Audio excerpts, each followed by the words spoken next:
నేను విన్నానమ్మా, అది నాకు భలే ఆనందం అనిపించింది. ఉమ్, ఊరు ఊరు ఒక మాట మీద ఉన్నారు, ధర్మం ఉండాలమ్మా, ధర్మం ఉండాలి. అది లేనప్పుడు నీ దగ్గర ఏముంటే ఏంటి?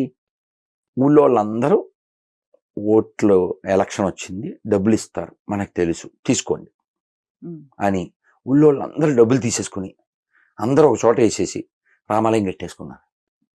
చప్పట్లు కొట్టదా? ఎక్కడ ఎక్కడ గురువు ఏదో గారు? ఊరు, నాకు తెలదు, ఓకే ఓకే మర్చిపోయాను ఎక్కడో. ఓకే. కడుపు నిండిపోయింది నాకు. అలా నేను ఏం చెప్పానంటే, మీరు డబ్బులు తీసుకుంటే తీసుకోండి, ఉమ్, ఆవులకు పెట్టండి, చిన్న గుళ్ళకి పెట్టండి, అనాథలకు పెట్టండి, ముసలోళ్ళకి పెట్టండి, పుస్తకాలు కొనుక్కోలేని విద్యార్థులకు పెట్టండి. ఎందుకంటే ఈ డబ్బులు ఇచ్చినోడి కాదు కాబట్టి, అవి మనవే కాబట్టి, ఉమ్, వాడి నాయన సొమ్ము ఇవ్వడు కాబట్టి. ఉమ్, తీసుకోవడం చెడే. ఎవరో ఏదో చెప్పారు, ఏమ్మా కొన్ని మనం కామెంట్లు చేయలేము. ఉమ్, 70,000 జీతం వస్తుంది, భార్యకో 70, భర్తకో 70.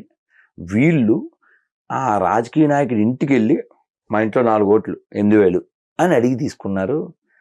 ఏమిటో మా ఊళ్ళో 10,000 మంది ఉన్నారు, మహా ఒక 5-6 కుటుంబాలు తప్ప అందరూ తీసేసుకున్నారు అని ఆయన ఒక విధమైన విరక్తితో చెప్పాడు. ఉమ్, ఈ తీసుకున్న వాళ్ళలో ఆన్సర్ ఏం చెప్తారంటే కొందరు, మనం తీసుకోకపోయినా తీసుకున్న టిక్కు పెట్టుకుంటారు వాళ్ళు, మనం అలాగా చెడ్డోళ్ళు అయిపోతాం కదా, అదేదో తీసేసుకుంటే పోతుంది కదా అన్నట్టు వాళ్ళు. అయితే నేను తీసుకోవద్దు అని చెప్పినా అది ఆగదు కాబట్టి తీసుకుని ఆ ధనం మీరు తినద్దు. ఇప్పుడు శివకృష్ణ గారితో మాట్లాడా, సీనియర్ యాక్టర్, వారు ఎప్పుడో 83లో ఆయన హీరోగా పెట్టి ఎవరో 25,000 ఇచ్చి సినిమా తీద్దాం అనుకున్నారు. అంటే 40 ఏళ్ల క్రితం కదా. ఆయన వద్దండి, ఇప్పుడు ఇండస్ట్రీ పరిస్థితి ఏం బాగోలే, అన్ని బాగున్నప్పుడు తెద్దురు అని చెప్పినా కూడా వినకుండా 25,000 ఇచ్చారు. ఉమ్, అది చాలా గ్యాప్ వచ్చింది. తర్వాత ఈయన మళ్ళీ ఆయన పిలిచి ఇచ్చేసారట. అదేంటి సార్ అంటే, ఇప్పుడు నీ డబ్బులు నేను పెట్టుకుంటే వచ్చే జనంలో ఏ కుక్కో పిల్లు అయి పుట్టాల్సి వస్తుంది, వద్దు, ఈ మానవ జీవితాన్ని నేను సద్వినియోగం చేసుకోదలిచాను, మళ్ళీ పుట్టదలచలేదు అన్నాడు. అంటే ఏముంది? ఆధ్యాత్మికత, ధార్మికత ఉన్నప్పుడు అలాంటి మాటలు, అలాంటి ఆలోచనలు వస్తాయి. అందుకని రా అని దాచి అని ఏం దాస్తాను, ఏం దాస్తావు? నిన్న కూడా శంకర జయంతి కార్యక్రమం మన బంగారు శర్మ గారు పిలిస్తే వెళ్ళాను. అక్కడ ఉపన్యాసంలో నిన్న చెప్పాను, మనకి గర్వం వస్తుంది సహజంగా, ఎవరికైనా వస్తుంది, ఏదో ఒక విషయంలో వస్తుంది. ఆ గర్వం వచ్చినప్పుడు నేల మీద నడవడాడు, పదవి వస్తే ఒక గర్వం, మదం అంటారు దాన్ని. మనం చూసాం ఎన్నో, అదే ఏపీ కావచ్చు, తెలంగాణ కావచ్చు, ఆ మాటలు మనం చూడలేదా? వాళ్ళ బిహేవియరు, వాళ్ళ నడకలు, వాళ్ళ మొఖాలు ఇవాళ చూడొచ్చు, ఇంకో 15 రోజుల తర్వాత కూడా చూడొచ్చు.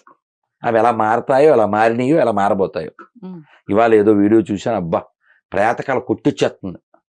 అసలు అతను పేర్లు అనవసరం కానీ ఆంధ్రప్రదేశ్లో అంటే మనం ఎప్పుడూ చూడలేదు, బూతులు మాట్లాడటంలో పిహెచ్డి అన్నమాట, బీయింగ్ ఏ మినిస్టర్ అలాంటి వాడు. సరే వాటి అనుకోండి.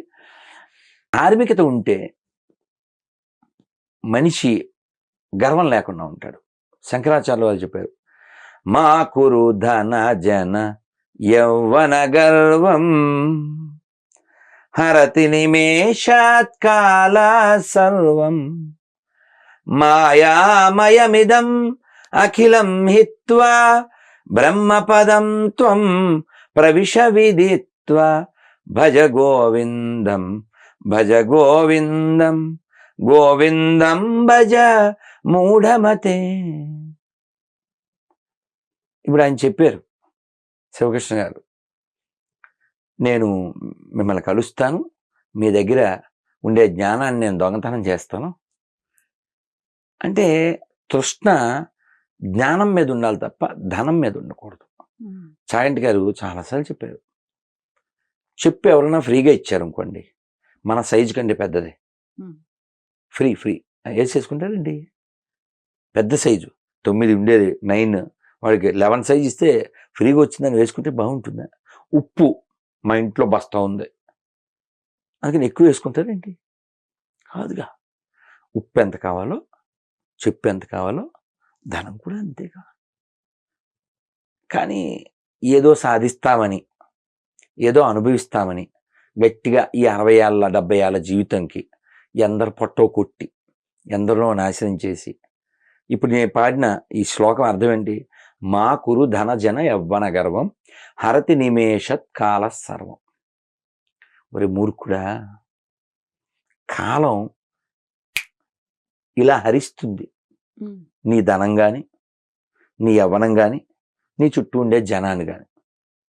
కాబట్టి గర్వం చెందకు. వీటిని చూసి నువ్వు పాటలు పాడకు. రెచ్చిపోదాం బ్రదర్, తోత చచ్చిపోతావు బ్రదర్, వెయిట్ చేస్తున్న మదర్, కప్పెట్టేస్తారు కదా కదా. అందుకని వినే ఉండాలి. మీరు శ్రీభాష్యం అప్పలాచార్యులు వారు పెద్ద ఆయన లేరు, ఎంత ప్రేమగా వినయంగా చెప్తారో. మనిషికి ఉండే 2 పెద్ద చెడు లక్షణాలు మన్యు కామం. మన్యు అంటే గర్వం. ఈ గర్వానికి ప్రతీక ఎవరు? దుర్యోధనుడు. కామానికి ప్రతీక ఎవరు? రావణాసురుడు. వ్యాస వాల్మీకాదులు ఈ 2 మనుషుల్లోంచి తొలగించడానికి ఎన్నో ఇచ్చి వెళ్ళారు. రామాయణం, రావణాసురుడికి బలం ఎక్కువ, రాముడికి బలం ఎక్కువ?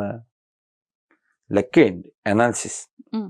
రావణాసుడికి ఆర్మీ ఉంది, జనం ఉన్నారు, ఆల్రెడీ పవర్లో ఉన్నాడు, వెహికల్స్ ఉన్నాయి, వెపన్స్ ఉన్నాయి, బలగం ఉంది. రాముడికి తమ్ముడు కోతులు అంతే. పెద్ద పెద్ద ఏమైనా వెపన్స్ ఉన్నాయా? బాణాలు తప్ప. మరి రాముడు గెలిచాడు. ఎందుకు గెలిచాడు? ధర్మం. పాండవులు 5, కౌరవులు 100 పవర్ కూడా వాళ్ళ చేతిలోనే ఉంది. ఏమన్నా గవర్నమెంట్ వాళ్ళదేగా. యుద్ధం చేసే టైంలో గెలిచింది ఎవరు? పాండవులు. కాబట్టి గవర్నమెంట్ నా చేతిలో ఉంది, పవర్ నా చేతిలో ఉంది, లేకపోతే జనం నా చేతిలో ఉన్నారు. కాబట్టి నేను రెచ్చిపోతాను అంటే తర్వాత చచ్చిపోతావు, తర్వాత పాడుకోవాల్సి వస్తుంది. ఏమున్నదక్కో ఏమున్నదక్కో అని పాడుకోవాల్సి వస్తుంది. కాదు, అసలు అధికారం దేనికి చెప్పండి? అది ఎవరికైనా కావచ్చు టు సర్వ్ పీపుల్ కదా. ఇప్పుడు ఆయన చెప్పారు, శివకృష్ణ గారు చెప్పారు, 10,000 మందికి ఇల్లు కట్టించి ఇచ్చారట ఈ సినీ కార్మికులకి. 10,000 మందికి, 1-2 కాదు. వారు సెన్సార్ బోర్డు చైర్మన్గా ఉన్నప్పుడు. నేనేమీ కట్టుకోలేదు, ఆ ఇళ్లలో ఒక ఇల్లు నాది కాదు. ఎందుకంటే రామాయణంలో చెప్పారు. అంటే నేనేం చదవలేదని పెద్దలు చెప్పినవి విన్నా అన్నారు. పోనీ మీరు చదవకపోయినా పాటించారు. చదివి పాటించడం వాళ్ళకంటే చదవకుండా పాటించిన వాళ్ళు గొప్ప కదా. రామాయణంలో ఉంటుంది, చివరిలో రామచంద్రమూర్తి ఒక గంట కట్టారు. ఎవ్వరు రాలేదు 11,000 సంవత్సరాల్లో. ఇంకా లాస్ట్ ఇంకా అవతార సమాప్తి ముందు ఒక కుక్క వచ్చి కొట్టింది గంట. కుక్క లక్ష్మణుడు తలుపు తీస్తే దానికి చెవి రక్తం వస్తుంది. దాన్ని ఫస్ట్ ఎయిడ్ చేసి ఏమిటి సంగతి అన్నాడు.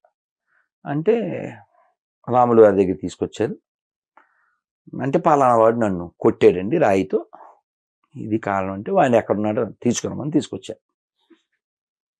మరి వీడికి ఏం శిక్ష వేద్దాం అని రాములు వారు అడిగారు. ఆయన నిర్ణయం తీసుకోలేదు, దాన్ని అడిగారు కుక్కని. రాముడి కాలంలో కుక్కకు కూడా వాల్యూ ఉంది. ప్రజాస్వామ్యంలో మనం చూస్తాం చాలాసార్లు ఈ అధికారంలో ఉన్న వాళ్ళు ప్రజలను కుక్కలా చూస్తారు. రామరాజ్యం కావాలన్నది అందుకే మనం చాలాసార్లు వింటాంగా దొరల రాజ్యం అని, ఇంకో రాజ్యం అని వింటూ ఉంటాం. అంటే ఆ పొగరు ప్రజల మీద చూపించకూడదుగా, ఎవరి వలన మనం వచ్చాము కదా. సరే, ఈ కుక్కని అడిగారు ఏం చేద్దాం, ఏం శిక్ష వేద్దాం అంటే, వీడిని ఏదన్నా టెంపుల్కి చైర్మన్ చేయండి అన్న. మళ్ళీ చెప్పు అన్నారు రాములు గారు. కరెక్ట్ అండి, ఏదైనా టెంపుల్కి చైర్మన్ చేయండి, లేదా ఏదైనా బోర్డు మెంబర్ అన్న చేయండి అన్న. ఎందుకు? నువ్వు వేసే శిక్షలా లేదు అన్నారు రాములు గారు. కాదండి, యాక్చువల్లీ నేను కూడా గత జన్మలో ఒక టెంపుల్ చైర్మన్గా ఉన్నాను, గుళ్ళో సొమ్మతి తినేహాను. సో కాబట్టి ఆ బికమే కుక్క. సో కాబట్టి వీడిని కూడా మీరు ఏదో టెంపుల్కి ఒక చైర్మన్గా వేసేస్తే ఈయన కూడా తినకపోతాడా? కుక్క పుట్టపోతాడా? రోడ్డు పక్కన పడుకోపోతాడా? ఏడో ఒకటి తినపోతాడా? అంటే దేవద్రవ్యం తినరాదు. కానీ గుళ్ళో డబ్బులు ఎత్తుపోయి అమ్మ ఒడి నాన్నబడి నాన్నబుడ్డి ఏ వాడి ఎలా? What right to have? నేను చాలాసార్లు ఇంతకుముందు కూడా మన ఇంటర్వ్యూలో అవును. వేరే ఛానల్స్లో కూడా నేను చెప్పాను అవును. What right you have. నువ్వు ఇంకో చోట తేవట్లేగా. సెక్యులరిజం పదం వాడడం మానేయండి, అది మానరు. సెక్యులరిజం పదం వాడతారు, గుళ్ళు డబ్బులు పట్టుకుపోతారు. సెక్యులరిజం పదం వాడతారు, హాజయాత్రకు డబ్బులు ఇస్తారు.